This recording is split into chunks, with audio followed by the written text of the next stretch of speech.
फूल बर्रैया कुछ ऐसा नाम बताया,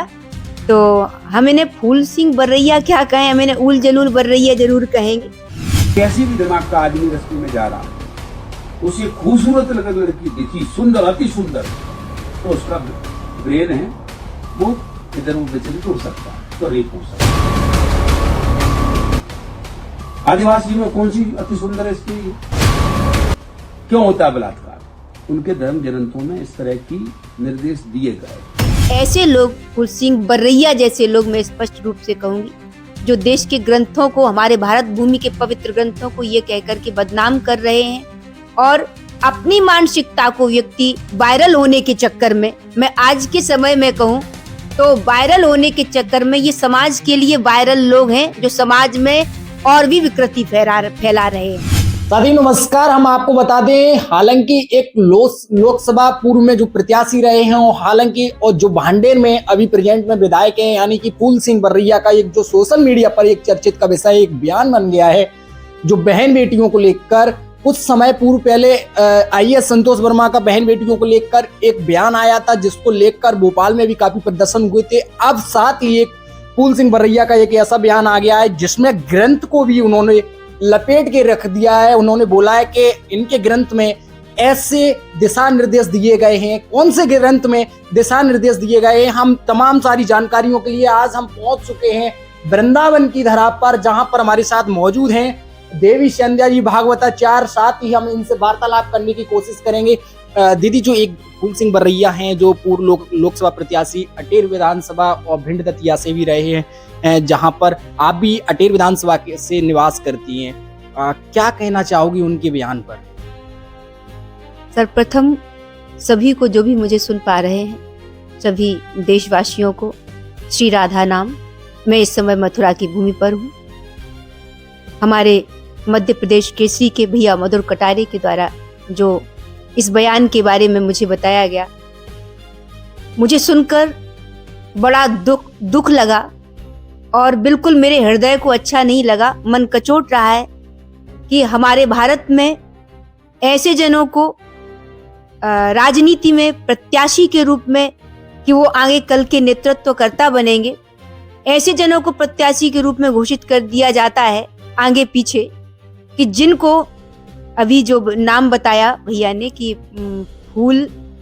बर्रैया कुछ ऐसा नाम बताया, तो हम इन्हें फूल सिंह बर्रैया क्या कहें, हम इन्हें उल जलूल बर्रैया जरूर कहेंगे ना। जो ऐसी बातें करते हैं समाज में, ये समाज की उन ऐसे नागों को मैं कहूँगी जो ऐसी जहरीली फुफकारें मारते हैं, कभी स्त्रियों के लिए, कभी जाति विशेष के लिए, कभी धर्म के ग्रंथों के लिए। ऐसे नालायक लोगों को, ऐसे जहरीली मानसिकता वाले लोगों को जो अनर्गल प्रलाप करके समाज की मानसिकता को नीचे स्तर पर ले जाना चाहते हैं कि फला जाति की बेटी के साथ ये करने से ये वाला अच्छा चीज आपके साथ होता है, तो और उस चीज को वो धर्म ग्रंथों से रिलेटेड कर रहे हैं। वो कह रहे हैं कि ऐसा धर्म ग्रंथों में लिखा है। मैं ऐसे लोगों से पूछूंगी कि कौन से धर्म ग्रंथ में वो क्या प्रमाण दे रहे हैं, वो किस धर्म ग्रंथ के किस क्षेत्र, किस स्थान की बात कर रहे हैं, कौन से धर्म ग्रंथ में ऐसा लिखा है। बाद में वही लोग आके अनर्गल प्रलाप देके समाज की मानसिकता को तो जहरीला बनाते ही हैं, और बाद में आके दो शब्द बोल करके वो क्षमा याचना करते हैं और उसको कह देते हैं कि ये किसी दूसरे के द्वारा बताई गई, कही गई चीज को हमने बोल दिया। जब आप बोलने से पहले उनका दूसरा वीडियो में बयान आया था कि ये मेरा बयान नहीं है, ऐसा उन्होंने लिखा था, इसलिए मैंने ये संदर्भ में व्याख्यान किया है। तो इस पे आप क्या कहना? ये मैं यही कहना चाहूंगी, जब आप बोल रहे हैं, अगर बोलने से पहले आप विचार नहीं कर रहे हैं, बोलने से पहले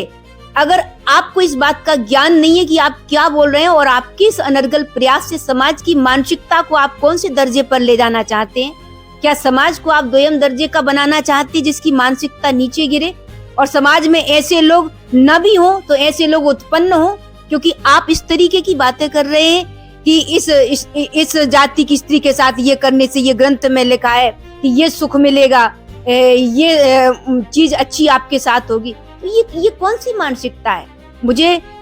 दुखद क्या कहूँ, मैं कहूंगी ऐसे नागों को जो जहर फेंक रहे हैं समाज में, इनको फुफकारने से पहले ही समाज में इनको फेंक देना चाहिए, ताकि ये समाज को जहरीला न बनाए, ताकि यह स्त्रियों की मर्यादा का सम्मान करे। जिस देश में स्त्रियों की पूजा होती है, जिस देश में स्त्रियों के लिए आप सम्मान के 2 शब्द नहीं निकाल सकते हैं, उस देश में अगर आप अपनी निकृष्ट मानसिकता को स्त्री जाति से जोड़ करके और देश के पवित्र ग्रंथों से रिलेटेड करेंगे, तो वहां ऐसी निकृष्ट मानसिकता जो आपके दिमागी स्तर की निकृष्टता को दर्शाती है, आपकी दिमागी पागलपन को दर्शाती है, उसे देश से, स्त्रियों से या समाज से रिलेटेड न करें, धर्म ग्रंथों से रिलेटेड न करें। ऐसे लोगों को समाज में हमेशा हमेशा हमेशा नकारा जाना चाहिए। उनका कहना है कि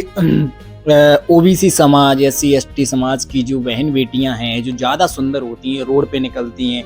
तो सामने वाले की जो बुद्धि होती है, शुद्ध हिंदी में अगर मैं बात करूं, तो सामने वाले की जो नज़र होती है, बुद्धि होती है, तो उसका मन विचलन हो जाए, ऐसा फूल सिंह बर्रैया कहते हैं। और उन्होंने साथ में यही बयान को लेकर उनने ये बोल दिया है कि ऐसा उनके ग्रंथों में ऐसे दिशा निर्देश दिए गए हैं, है ना। तो ग्रंथ, कौन से ग्रंथ में ऐसे दिशा निर्देश दिए गए हैं, कौन से ग्रंथ में? एक तरफ तो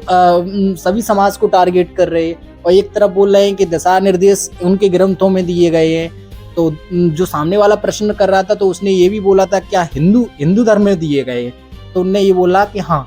और फिर मना कर दिया। इस पे क्या कहना चाहूँगी? मैं यही कहना चाहूंगी कि जो ये कह रहे हैं कि हिंदू धर्म के ग्रंथों में या हिंदू ही होंगे जिनने ऐसे चीजें, जिन शास्त्रों में, उनके शास्त्रों में ऐसी चीजें करने को कही गई हैं,